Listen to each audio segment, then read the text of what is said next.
A luxury cruise ship runs into bad weather that turns worse than expected.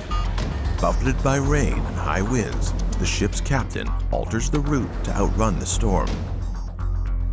Passengers bond together in the common room, drinking and enjoying good company, keeping their spirits up. Two former university colleagues meet for the first time in years. The quirky Vincent charms everyone, except his former college friend, the one who knows him best. Vincent insists they all join him in his suite for an impromptu party to wait out the bad weather. It's a cruise for the very wealthy, and Vincent has expensive taste. Vincent shares his collection of rare antique knives. Knives which are regarded as weapons and have no place on a luxury cruise. And as the ship is surrounded by the storm, 5 people get swallowed up by the fog, and only 4 make it out alive.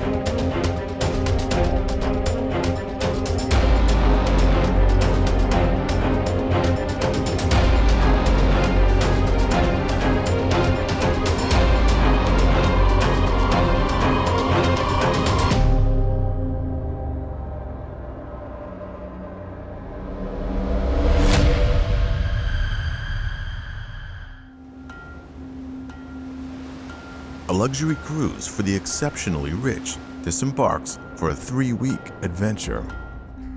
Each passenger feels deserving of their trip, including William, whose recent career victory is only topped by the best personal news possible. William meets Helena at university. Both California natives, their marriage is highly successful. William is an architect, and together, he and his wife run their own architectural practice. After years of trying naturally, the couple gets pregnant via IVF treatments. They're excited for a new chapter in their lives together. The couple decides to celebrate their many victories with the ultimate in relaxation, a luxury cruise. A child will soon change their lives forever. This will be their last trip together as a couple. Little can they imagine it will be their last trip together ever.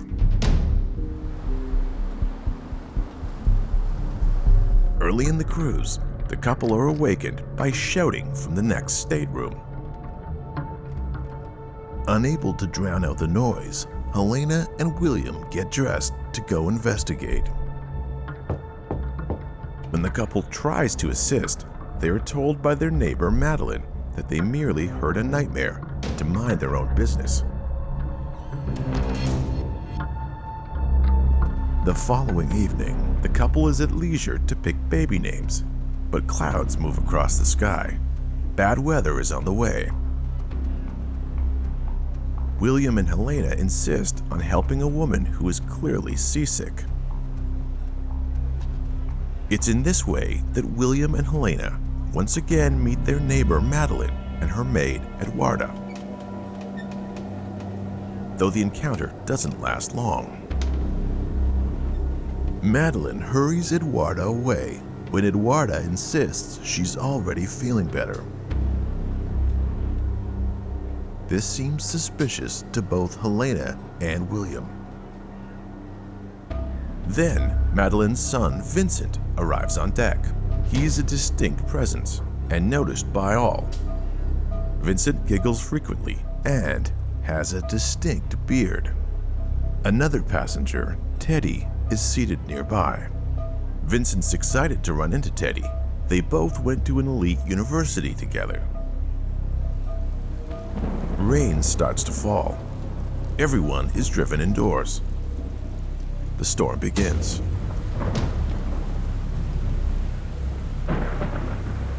William and Helena are very concerned over the behavior towards this maid. They're starting to wonder if maybe she's being abused, maybe she's being mistreated. She could even be here against her will. In a lot of cases, people are kidnapped and forced to do these jobs. So they want to investigate. They're not going to let this drop. Later, everyone gathers for dinner, which will provide another opportunity for the lives of these people to intersect.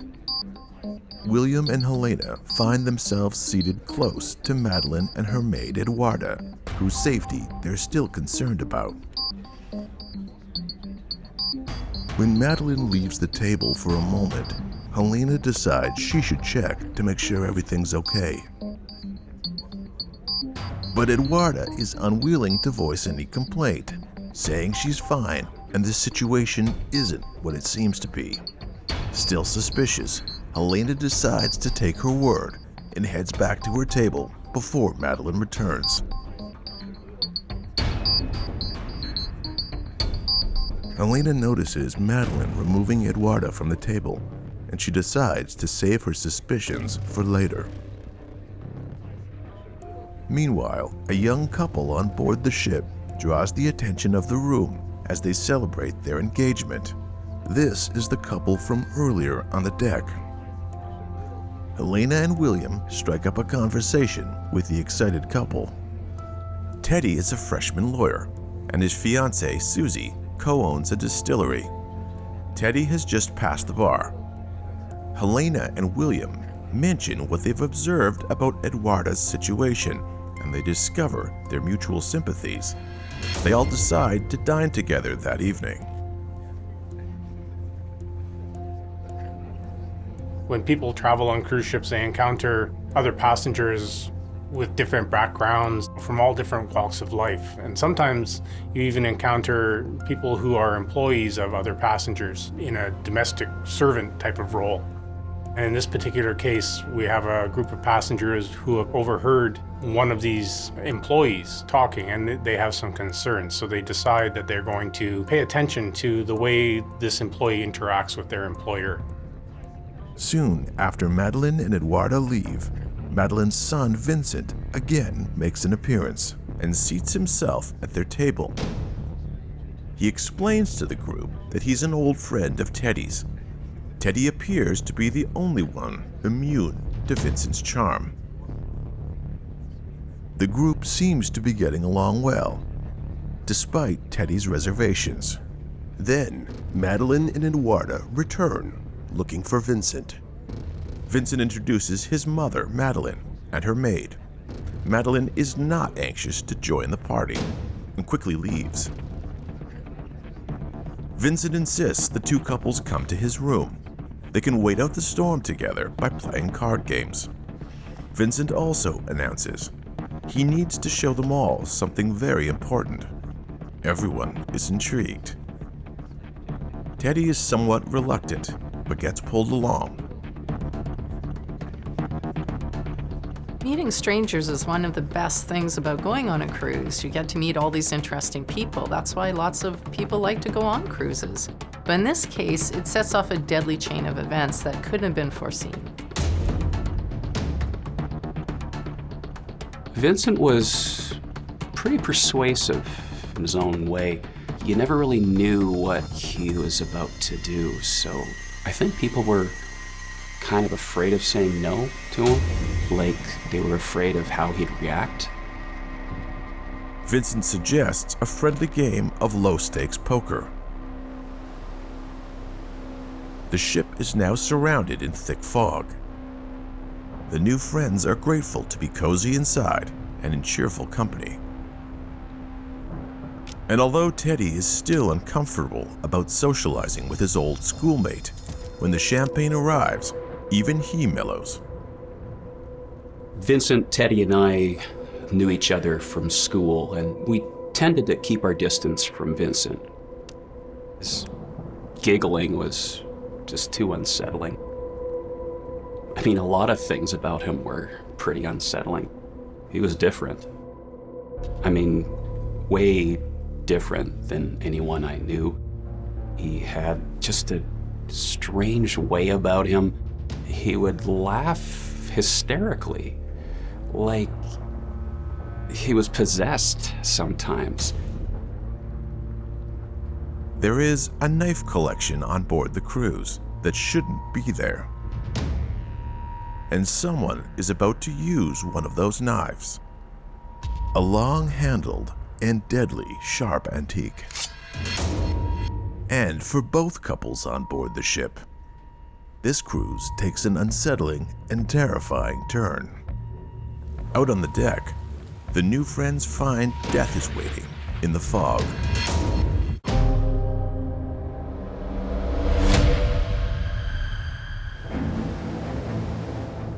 A random conversation with a young couple sparks a new friendship. Through Teddy, they meet Madeline's eccentric son, Vincent. A storm drives them all together. But soon, new friendships will sour. And a night of fun and games erupts into pure chaos.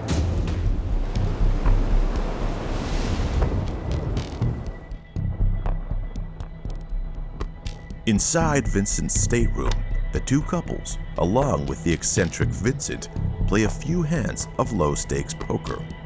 It is a harmonious evening. And with the storm keeping everyone inside, Susie tries to get to know Vincent. Susie tells Vincent that she and Teddy are newly engaged.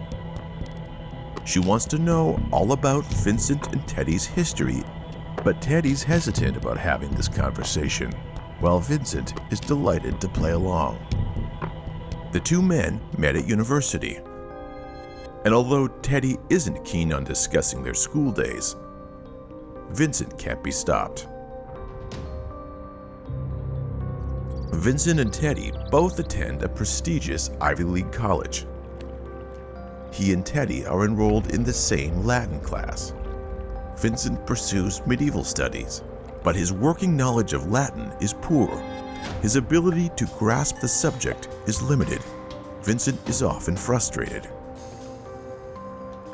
Vincent wasn't a particularly strong student. I think it was his family's money that got him through school, to be honest.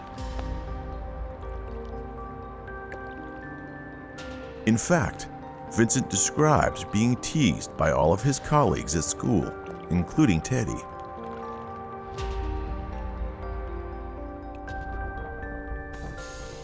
This seems to contradict his excitement over seeing Teddy. Vincent was teased a lot in class because he was a little different. I think even Teddy teased him a little bit. I mean, it was all in good fun, but our whole group of friends, we just couldn't help it. Suddenly, Vincent's mother, Madeline, enters with Eduarda, her maid. Both are surprised to see Vincent has guests in their cabin. Vincent had a really domineering mom. I never really felt I could speak up. It must have been really hard for Vincent growing up. Madeline has come with the latest report. The ship has not yet outrun the storm. She's concerned and unhappy about being rerouted. But the conversation veers drastically off course when Madeline's maid is offered a drink.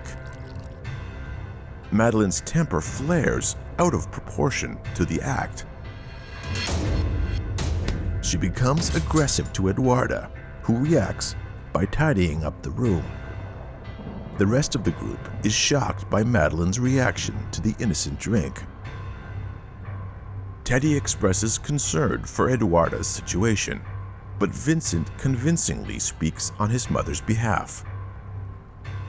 Vincent was a very good talker. He was very good at calming everyone down, assuring them that he would take care of it, that he would talk to his mother, that the ill treatment of the maid would be resolved. That mitigated everybody's heated emotions, at least at that point. Vincent announces it's time for his surprise. He wants to show his guests something very interesting and important. Vincent produces a piece of luggage and presents his vintage knife collection that he brought on board. There's a certain level of security that we all would expect when you're going on a cruise. Part of their screening of passengers when they board a cruise ship is to ensure that they're not bringing weapons on board for the safety of both the passengers and the crew. It's unusual that someone would bring an entire collection of knives on board a cruise ship. Vincent is an avid collector of knives, especially antique knives, so he has this collection he's quite proud of. The strange thing is, though, how did he manage to get that on board? The way these types of items get onto a ship, it varies, especially when you're dealing with somebody that maybe has greater means than someone else. It's possible someone was paid off to ignore these items. That would be really the only way that this could get onto the ship. From what I heard, it was quite the collection of knives. His mom could get him whatever he wanted. Decorative, deadly.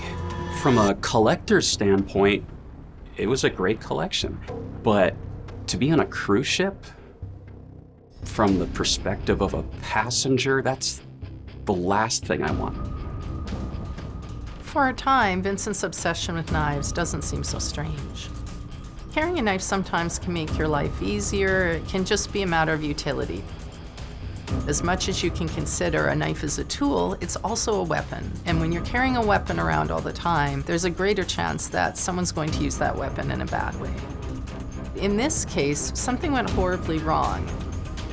When somebody produces a weapon, such as a knife, it can create great concern amongst passengers. If somebody was to see that and not know why it's there, the initial reaction would be fear and to get away from the person that is brandishing this particular weapon. The friends decide to leave Vincent's room, and they hear a strange sound behind them. It's Vincent. He's holding one of his prized antiques, a flashy, long-bladed knife. The charming, quirky companion who was with them all evening is gone. Vincent's face is different, and he doesn't appear to hear their voices anymore. The change is terrifying. In a moment of blind panic, the friends run.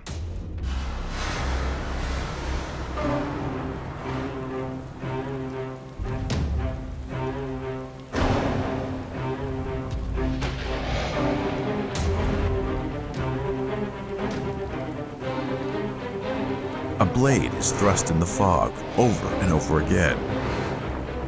No one can see what's going on, where to go, or run. The group scatters.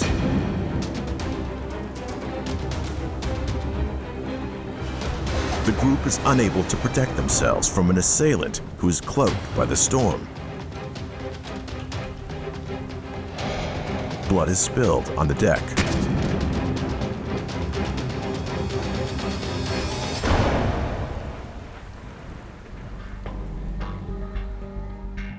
The weather in this case was an unwitting participant in this crime because it really made it harder to escape for the victim. It concealed the crime itself. Because of the fog, no one can see what's going on and no one knows where to run.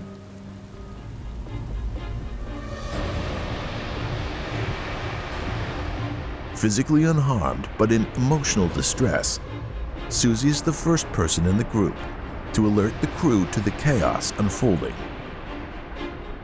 The captain and first officer carry the bleeding William in from out of the fog. And Susie finds Teddy stumbling into the dining room, helping him to get to his feet.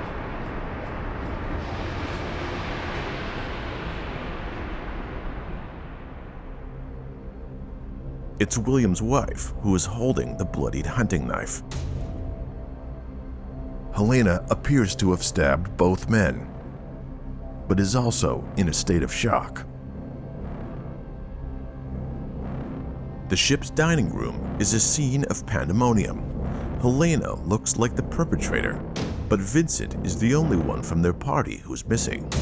As authorities rush to tend to William's injuries, a thorough investigation commences.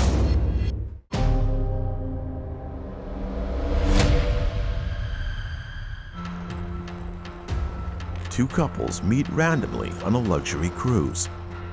Then, a fifth person, Vincent, joins the group. He has a knife obsession, and his mother, Madeline, has a violent temper. After an unsettling introduction to the knives, everyone scatters through the foggy decks and corridors, pursued by Vincent. In the end, blood is spilled, and no one's sure who stabbed William. Helena, the wife of the man in critical condition, looks like the prime suspect. She's holding the bloodied assault weapon. William sustains 2 stab wounds, one in the shoulder and one in the stomach. Being stabbed in the stomach is one of the most painful places you can be stabbed. There's a lot of unprotected organs, a lot of internal bleeding usually, and quite often it takes people a long time to die when they've been stabbed in the stomach. The ship's doctor works frantically to stabilize William, who is unconscious and bleeding profusely. Teddy as well is bleeding from a laceration to his arm and is weak from blood loss. As soon as the scene is controlled, the captain speaks to Helena. It's imperative the ship's authorities quickly determine whether there's an active threat to the other passengers on board. As an investigator, when you're presented with somebody holding what turns out to be a murder weapon and they've got blood on their hands, your initial reaction is, well, this person is responsible for the murder. But you're not necessarily doing a complete investigation. You need to be open to the fact that she has a story as to how she came to be in possession of this knife. As an investigator, you need to look into the validity of that story. Is it possible what she's saying is true? What reason would she have had to stab this person? What connection does she have to this knife? She did present it to the captain as having found this knife, which is something unusual. It's not something that a murder suspect would necessarily do. Insisting they need to know why Helena was holding the knife, the ship authorities question her. Despite her shock, Helena attempts to explain. Helena describes being driven out onto the deck by Vincent, who is pursuing them with a knife. She hears a scream, and then something lands at her feet. She instinctively picks up the object and finds she is holding a bloodied antique knife. Helena tells the ship authorities that she is sure Vincent stabbed her husband. He was carrying the very knife she picked up when he began following them in the hallway, and now Vincent is somewhere on the loose, and he has a lot more knives at his disposal. Like Helena, Teddy doesn't see exactly what transpired in the moments of stabbing, but he knows Vincent from his university days and how volatile he is. He describes the scene on the deck. When Teddy hears what he thinks to be William cry out, although he can't see him, he moves and reaches out toward the cry, and Teddy is instantly stabbed in the arm. Susie corroborates what the ship authorities have heard from the others.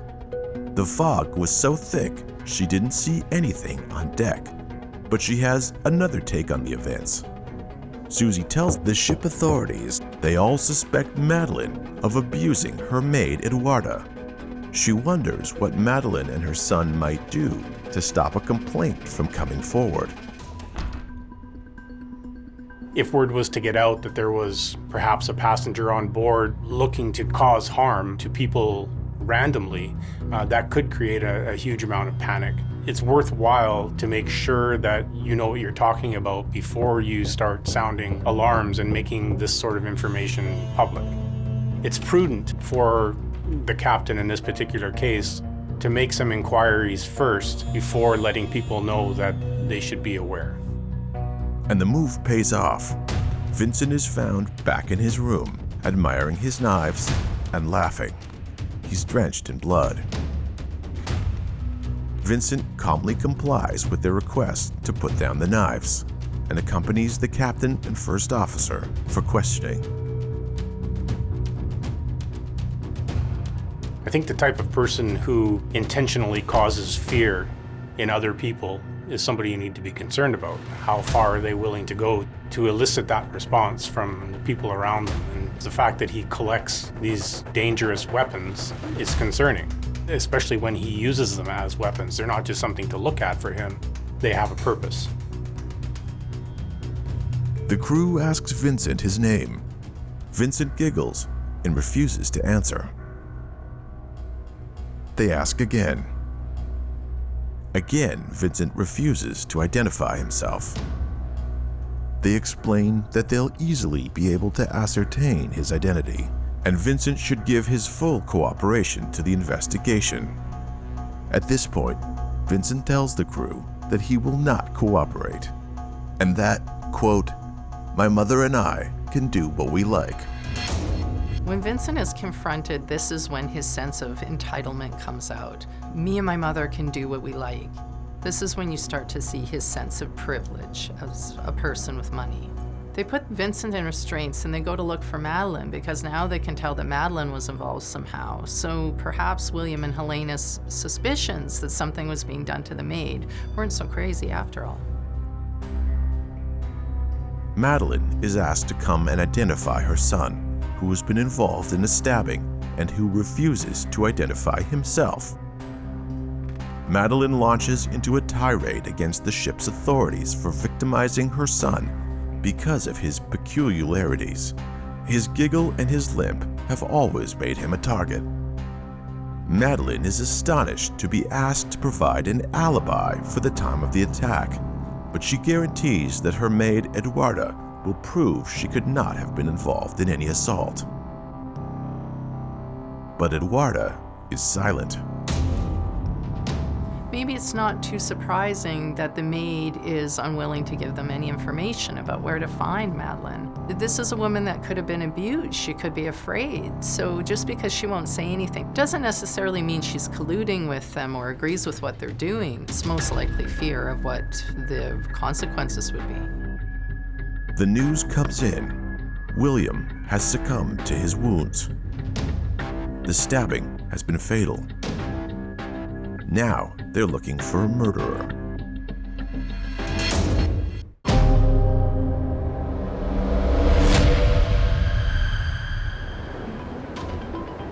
As their ship reroutes to avoid a storm, new and old friends end up in Vincent's room for a card party, and he has something important to show them. It's very strange that he was able to get this on board. It's possible someone was paid off to ignore these items. That would be really the only way that this could get onto the ship. But the get-together erupts in arguments. On the deck, in the fog, there are multiple stabbings, with one dead. But in the thick fog, no one sees who the perpetrator is, or if there is more than one person who wants to kill. After a pause, Eduarda provides an alibi for her employer, Madeline. But the captain's suspicions are aroused by a welt on Eduarda's face. He's heard the rumors of abuse. Both women are accompanied to a holding room. Madeline must confirm Vincent's her son and will soon have to answer questions of her own. Now that all the suspects have been confined, the ship authorities speak to Teddy, a former university classmate of Vincent's. They want to know if Vincent is capable of perpetrating a knife attack and if his mother could be involved. The first time Teddy had ever met Madeline was on this trip. He knows the most about Vincent. They were in close proximity for 2 years during university. Teddy remembers that Vincent was not good at handling his emotions back in university. He says they all struggled with their course load back at school.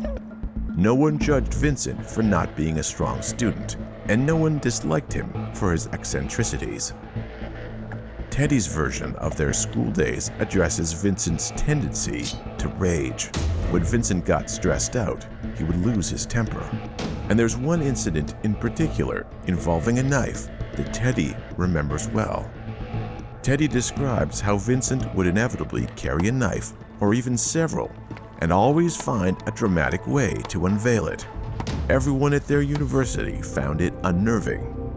Vincent used to have a thing for revealing knives in the most dramatic way possible. This was a long time ago, so it's normal that we grow up a little bit as we get older, we change. So Teddy thinks that even though Vincent used to do things like this, he's probably grown past it now. Teddy remembers one more thing. Minor, but perhaps important.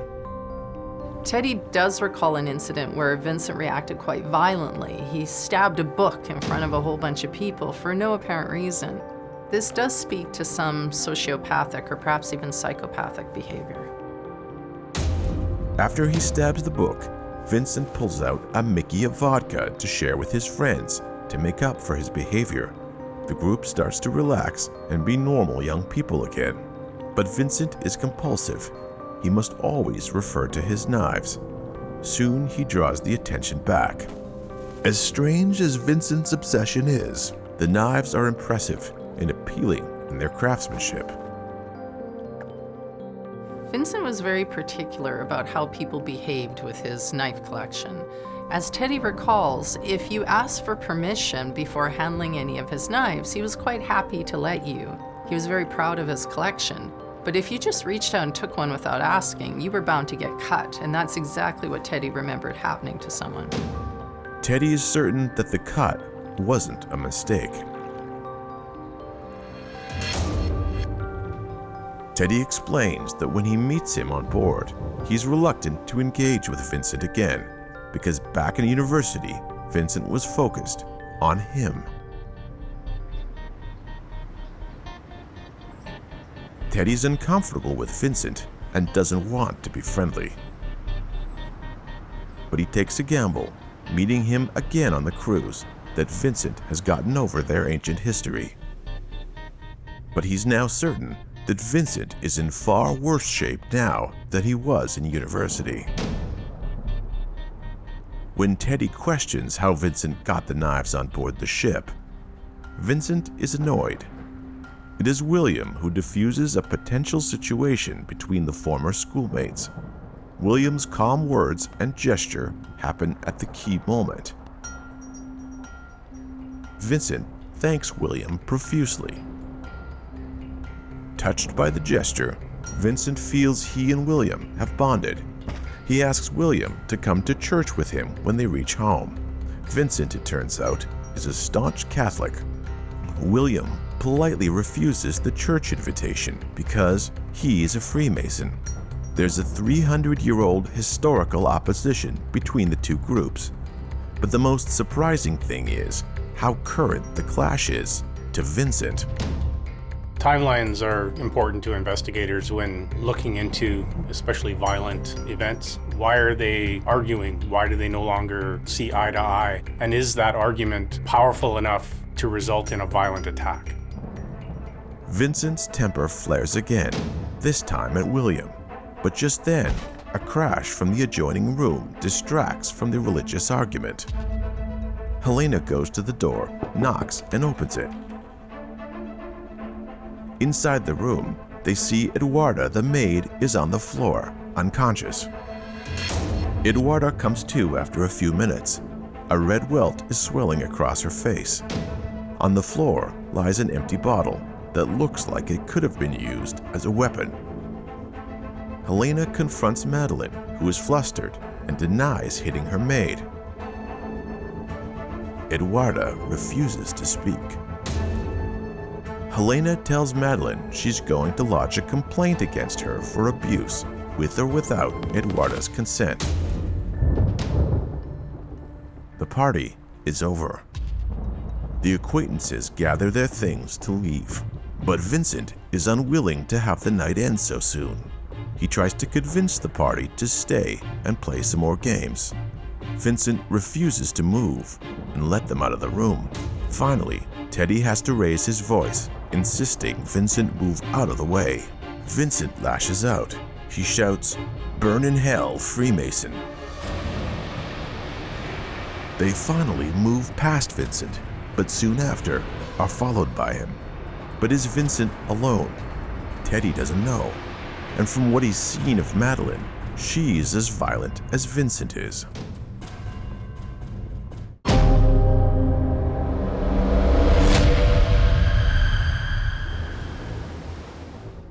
Tensions arise at an impromptu get-together in a stranger's stateroom, and one person, the wealthy Vincent, is unwilling to let the party end. Two couples must run for their lives onto the deck in a vicious storm. Two men are stabbed, one fatally. Ship authorities try to piece together what happened and prevent further bloodshed. The thick fog hides, so far, the identity of the assailant or assailants. There are two wealthy suspects, a mother and her very unusual son. Vincent, who was refusing to identify himself, is willing to speak freely after his mother identifies him. In fact, now he appears anxious to be known. He even shares something of his childhood with the ship authorities. Vincent is raised in the Upper East Side of New York. He's the son of a big pharma developer and entrepreneur. He lives amongst the elite. His privilege allows him to do anything he likes, but he never feels like he belongs. His father's work commitments are substantial, and he's never around. Vincent appears greatly affected by the fact that he rarely sees his father. Vincent's eccentricities are well known amongst the elite set, but they don't see a lot of him. This is because his mother keeps him traveling all the time. They're always going to one beautiful exotic location after another.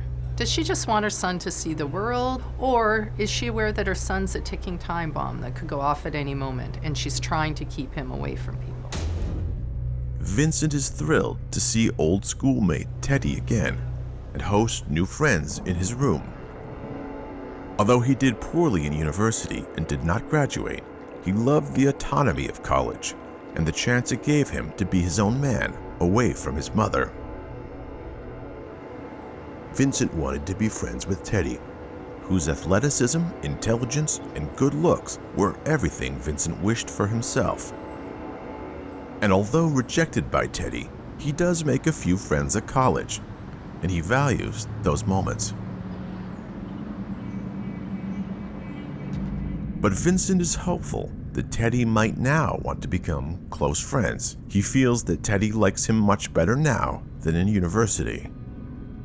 Vincent is asked to focus on the party in his room. He tells them his knife collection went over well.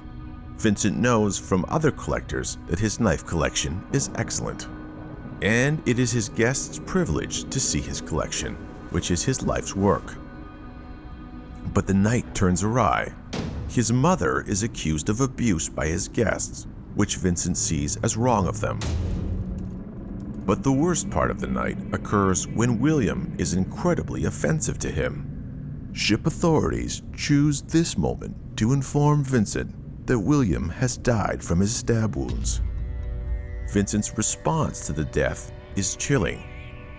Sensing the moment is right, the crew picks up on Vincent's last comment. William offended him. They ask Vincent to explain. In Vincent's version of the night, it is William's admission of being a Freemason that is the most upsetting element. Freemasonry is an offense to him as a faithful Catholic. Vincent's reactions are very inappropriate to what's going on. His maniacal laughter, it just seems very strange, very chilling actually. But you would think if this was some sort of personality disorder or a mental illness, a family with that much money would have had the means to do something about it to get him the help that he needed. Vincent calls the crew back for one last piece of information. Vincent knows precisely what happened on deck and why William was stabbed. He didn't do it, and he can prove it. Vincent says he would have told them right away if they'd only asked.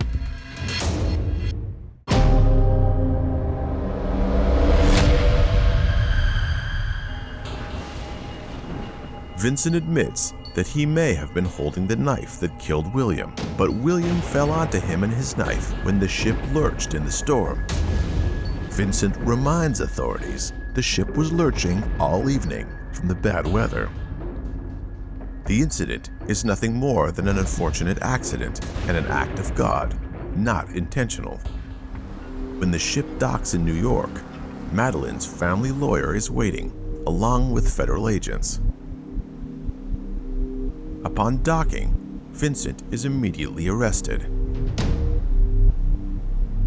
Just as he's about to be removed by federal agents, Helena approaches.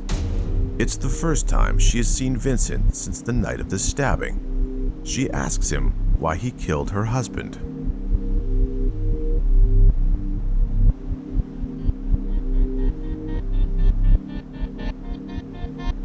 The tale of the wealthy, giggling defendant captures the headlines, and the case goes to court amid a flurry of excitement. It would appear that all the surrounding circumstances with the weather at the time and the movement of the ship, the possibility that William impaled himself on this knife, the jury found that to be reasonable and elevated a certain amount of doubt in whether or not Vincent killed him intentionally. Shockwaves go through the courtroom when the verdict is read. Not guilty. It's the end no one sees coming. Minutes after the trial, Vincent, with his mother and father, pose for photos in front of the law court building. It's a rare appearance of Vincent's father, and Vincent laughs hysterically.